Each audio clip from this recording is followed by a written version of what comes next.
Hey, you can't come in here yet. Excuse me? You need to go buy these first. Saying that, my mother-in-law Laura handed me a piece of paper which had a list on it. Is she asking me to actually get all the things in this list? You better hurry up, okay? My name is Alice, and I am a 32-year-old housewife. I got recently married to my husband, Tim. I met him at a blind date, but he approached me aggressively, and we started dating, and then we got married. I was surprised at the fact that we got married within 6 months of dating. But, considering our ages, I thought it was better to make the decision to marry him quickly. One of the reasons people were really surprised at my decision to get married so soon to Tim was because of the man I had dated before my husband. My ex, Kurt, and I had been dating since our freshman year of college, and have been together for about 12 years. We lived together for a long time, and people around us were always teasing both of us about when we would get married. I assumed that I would probably end up marrying Kurt too. But, out of the blue, Kurt had suddenly dumped me. I know this is very selfish of me, but I want you to break up with me. What? Why are you saying this so suddenly? I'm sorry, but I can't imagine a future with you anymore, Alice. Are you being serious? How could you even say that after 12 years of dating, Kurt? I'm so sorry, but we can't go out anymore. No matter what I said to Kurt, he insisted that he wanted to break up without giving me any good reasons. And I was just so angry that in the end, I agreed to break up with him. The first few months after the breakup were really rough for me, as I felt like I had wasted my precious 20s because of him. I drank so much that my friends were worried about me, and to top it all off, as I was also drunk, I began to pick up any guys I could find, and seeing this, my friends rushed to stop me and forced me to take a taxi back home. Seeing me like that, my friend thought that if I continued like that, it would be a bad idea. So, she set me up with a blind date, where I met my current husband, Tim. My husband is a man known to be elite, as he graduated from a prestigious university and he was working for a major corporation. He is 2 years older than me, and his parents told him that it was time for him to bring someone home for him to get married to, so he was looking for his marriage partner. And he aggressively approached me, so I fell for him easily. Looking back now, I regret that I could have made a more logical decision instead of just deciding superficially, but my husband had a great family and personal background. It didn't look that bad, so I guess I had no choice but to be deceived by him. Besides, to someone who was dumped after going out for 12 years, a partner like him for a marriage was just perfect at that time for me. All of these reasons, and with that timing, this made me decide to marry my husband. When I married Tim, he asked me to fully focus on being a housewife. I liked my job that I was working at, but not so much that I wanted to continue it against my husband's will. So that's why I became a full-time housewife. From then on, I supported my husband by doing my best at all the house chores. So I think our marriage was going well in its own way. But at the same time, there were times where I felt really bored of it too. Not working meant that I had so much time on my hands as a housewife. If I thought like that, then probably I'm more the type where I like to be busy working away. But since I got married and became a full-time housewife, I thought I should properly do my part for my husband. And so the days passed by in the blink of an eye, and a year had passed since we got married. Since then, nothing had changed so much, and we continued to go about our daily lives as usual. In my husband's family, he is the youngest as he has 2 elder sisters, Rachel and Julia, and his sisters are very friendly and nice to me, and they would often come over to our house to visit. But my husband would always make an unhappy face when Rachel and Julia comes over to visit us. Rachel and Julia were kind, but they were also very caring and reliable, and whenever my husband did something, they would get very angry at him. So, maybe because of that, my husband gets a little nervous when Rachel and Julia were around. But I had never seen Rachel or Julia getting angry at Tim like that, so when he told me about that part, I didn't take him that serious about it. Then, as another year was about to end, I received a phone call from my mother-in-law, Laura, all of a sudden. "Hello, Laura. You called me all of a sudden. So did something happen? You and Tim should come visit me this New Year's." "Pardon me? You didn't come last year, right? So that's why you should come this year. I'll show you how to spend the New Year's in our house." Saying just that, Laura hung up the phone. "Who was it from?" "It was from your mother. She wants us to visit her for the New Year's." "Well, it's true. We didn't get to go last year. It's been a while since we went, so I guess we should go then." I thought that I was going to spend a relaxing time at home for this New Year's. I thought that I would be drinking beer, watching the TV, and taking it easy during the New Year's holidays. I had no idea that I would be going to Laura's house. And to have her contact us on Christmas Eve, with only a week or so to go until the New Year's. Originally, we had not visited my parents-in-law that much. And that's because my husband didn't want to visit them frequently. Last year, I did ask him if we didn't have to go during Christmas and New Year's or not, but he refused, saying things like, "It's okay, my family doesn't really expect a lot out from us." Well, I think it was probably because he would have more chances to see his sisters if we visited at that time. So, that's why we would visit them every month or so, on a day when there was nothing going on. I was a little depressed about visiting my in-laws for the New Year's. It's because I had a feeling that Laura did not like me very much. When I visited Laura's house, she always talked only to Tim, and treated me as if I was not there. My father-in-law, Jim, would talk to me so that I wouldn't feel unwanted, but it was not uncommon for Laura to not even look at me once. When I talked to my husband about it before, he just said, "It's probably just your imagination. You're too self-conscious." And the conversation ended. So I can't really rely on my husband regarding Laura. So what should I do this coming New Year's? But since Jim will be there and Rachel and Julia will probably be there, so I guess I won't have to feel too horrible. So I decided not to worry too much about it. And the New Year's Eve came in no time. My husband and I finished cleaning our own house in the morning, had lunch, and drove to Jim and Laura's house. My in-laws' house is 2 hours away from ours, so we arrived there around 2 p.m. When I got out of the car, I noticed that Jim's car was not there. Worried about his absence, I asked my husband where he had gone, and he told me that Jim was probably picking up Rachel and Julia. I was relieved to hear that, and my husband and I went to the front door and pressed the doorbell. "Yes, I'll open the door soon," Laura called out, and a few minutes later, the front door opened.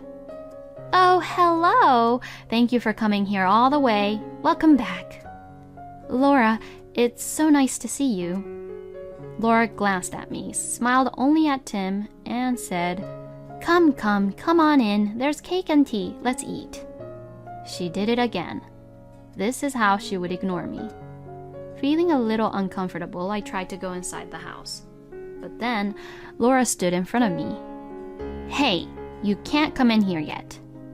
"Excuse me?" "You need to go buy these first." Saying that, my mother-in-law Laura handed me a piece of paper which had a list on it. There were many ingredients listed on the paper, including beef, lettuce, tomatoes, mushrooms, beer, and so on. Is she asking me to actually get all the things in this list? "You better hurry up, okay?" "Oh, where is the supermarket around here?" When I asked her that, Laura looked annoyed. "It's your fault that you rarely show up here, isn't it? If you came here often, you would know where the supermarket is, wouldn't you? Check where the supermarkets are by yourself." "Okay. Then what about the food expenses? Shall I just pay for it and ask you to pay back after?" When I said that, Laura's eyes widened and she became angry. You rarely come visit my house, but you want me to pay for it? I can't believe you. Laura began to shout, so Tim came over to see what was going on. What's wrong, Mom?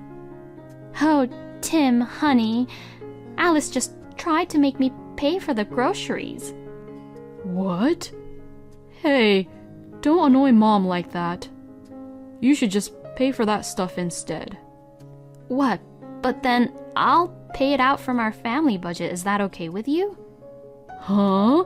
Pay it from your credit card. Don't pay it from our family budget. No way. Just hurry up and go. We're about to have our tea time, so don't ruin it. Saying that, Laura slammed the front door on me loudly. How unbelievable. I was so angry at Laura's attitude, as well as the mama's boy husband and his action. I was so mad that I crumpled up the list, threw it right in front of the front door, and got in the car to go home. On the way home, I stopped at a supermarket and bought some amazing appetizers, steak, and beer. I arrived home at 5 p.m., so I took a bath to relax and drank the cold, delicious beer while eating the appetizers by myself from about 6 p.m. I was enjoying my own time and I was watching TV while getting a little bit tipsy. Suddenly, I looked over at my phone, which I had put on silent, to see if my husband had called. But there was no phone call or even a text message from my husband, even though I had come home without shopping. For some reason, that made me angry too. I was getting irritated, so I decided to distract myself by eating the delicious steak. As I was eating my steak, the doorbell rang all of a sudden. And as I was thinking who could it be at this hour and opened the door, I saw my in-laws and Tim standing there.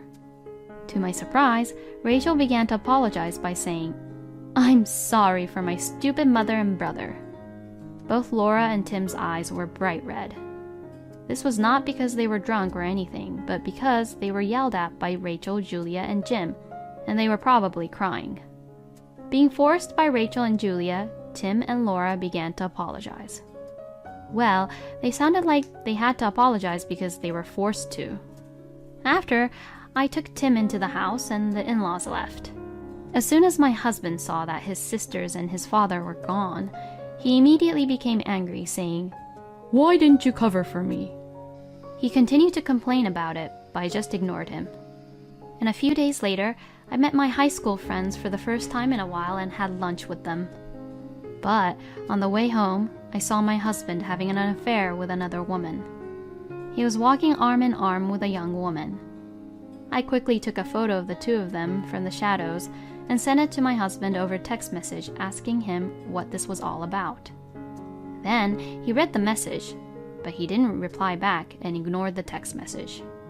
As I waited for my husband to return home, angry at him for not replying back to me, he brought back his lover and Laura with him. Laura and his lover came in without my permission. Then Laura began to say, "This woman is much more suitable for my son than you, so you should leave my son." She even said, "Because you were unworthy, my son ended up having an affair, so there will be no alimony." Tim also took advantage of the situation and said, "It's your fault. It's not my fault, okay?" His lover was grinning with a victorious look on her face. Then my husband brought out the signed divorce papers. I pretended to be upset and said, "Hey, give me some time to think about it," and walked out. My husband thought that I was panicking, so he grinned and said, "Come back soon, we'll be waiting for you." I went into a cafe and immediately called Rachel and Julia about it. They both came right away, and I played them what Tim and Laura had said to me, which I had recorded secretly. Both Rachel and Julia was so angry and said to me, "Please send that recording to our father as well." And after sending it, the three of us then went back to the house where Tim, Laura, and Tim's lover was. My husband and Laura were so surprised that Rachel and Julia had also arrived that they fell off their chairs. "You! That's enough." "Yeah, we're always angry at you, but how can we get you to understand that what you're doing is wrong here?" Both Rachel and Julia got mad at Tim first. and soon after, Rachel and Julia also got mad at Laura. "This is what happens when you spoil him, Mom. I mean, what is wrong with you? What kind of nerve do you have to approve your own son's affair?" Both Tim and Laura were frightened and tried to blame on Tim's lover.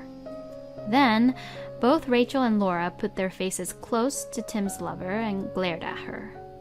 Tim's lover got so scared of them that she became teary-eyed and trembled, saying, "I'm sorry, I'm sorry."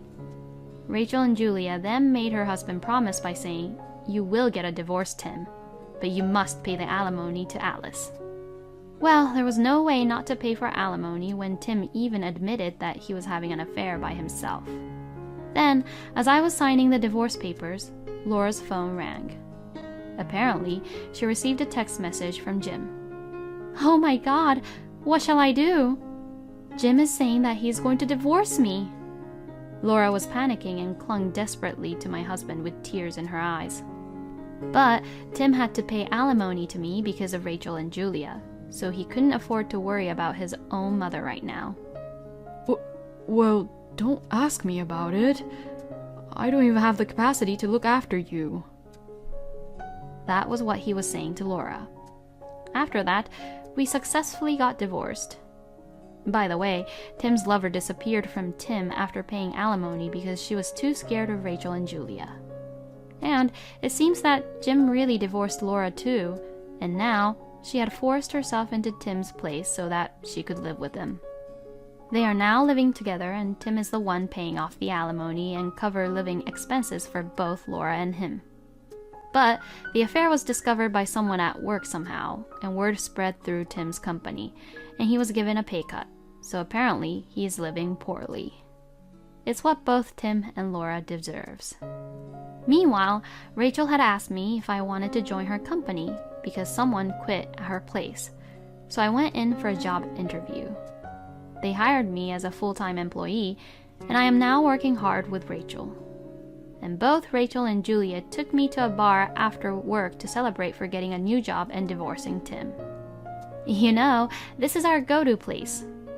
They've had a new bartender for a couple of years now, and he's nice and handsome. Wow, really? Is he a young man? No, I think he's about your age, Alice. He's in his early 30s, I think. While having this conversation with them, we arrived at the bar. I followed Rachel and Julia and sat at the counter. "Welcome!" The bartender said that, so I looked at who he was. Kurt! Alice! To my surprise, there he was, my ex-boyfriend who dumped me after 12 years of dating. So I said, "Excuse me, I should head home," to Rachel and Julia, and I was about to leave. Then Kurt said, "Wait!" and stopped me. "Can you give me a minute? There's something I need to tell you." Okay. With that, we went outside to talk. "I'm really sorry about what happened with us." It's okay now. I was pretty shocked that you suddenly dumped me, but it's all in the past now. I mean, you're a bartender now, right? Did you quit your job? No, I'm still working at the company. Oh, so you're doing this as a side job? Why are you doing that? I was just trying to explain about that. Actually, my father got very sick 2 years ago, and he can no longer work at his factory. What? Without him, the factory wouldn't run well, and the medical expenses for his illness were pretty expensive, and at that time, the situation was really bad back at home. As a result, we had no choice but to close my father's factory. We were left with a debt of several $1,000s. Plus, my father's medical expenses were still expensive. So I couldn't really ask you to marry me being in that situation. Because it would be so embarrassing for you to have a husband covered in debt as soon as we get married, right? I didn't want to make you unhappy, so that's why I just dumped you back then, Alice. But I'm really sorry for making you feel horrible. I thought that I would never see you again, so now that we've miraculously met again, I felt I had no choice but to tell you. You idiot. Huh? Then you should have talked to me first about it. You just left me without giving me any reasons. So do you know how hard it was for me to accept that? I'm sorry. Well, it can't be helped now, but are you still in debt? I'll finally finish paying it off this month. It's a huge relief, you know. And my father's discharged from the hospital for now. Well, I'm really glad to hear that. You know, Alice, I won't say that I want to start over with you right now, so will you just be my friend again? Yeah, sure. We walked back into the bar together, and then seeing that, Rachel and Julia both cheered for me happily. In the end, Rachel, Julia, and I made Kurt buy us a round of drinks, saying that it was his fault that I married to Tim, which ended up in divorce as a joke. After that, I started seeing Kurt regularly, and as time went on, we gradually grew closer and started dating again. Then, Kurt proposed to me and we finally got married. All my friends and family around me congratulated me. Even Rachel and Julia told me that I was 100 times more suitable with Kurt than Tim. After that, we had a baby, and Kurt, our son Theo, and I have been living together happily. I would like to continue to make happy memories with my husband and son, whom I love very much. Both Rachel and Julia are very cool. I would love to meet sisters like them. I'm glad Alice was able to cut off from Tim and Laura. And the fateful reunion with Kurt was also very touching. Please continue to live happily with the family, Alice. Thank you for watching until the end. Please subscribe to our channel. We hope to see you in our next video.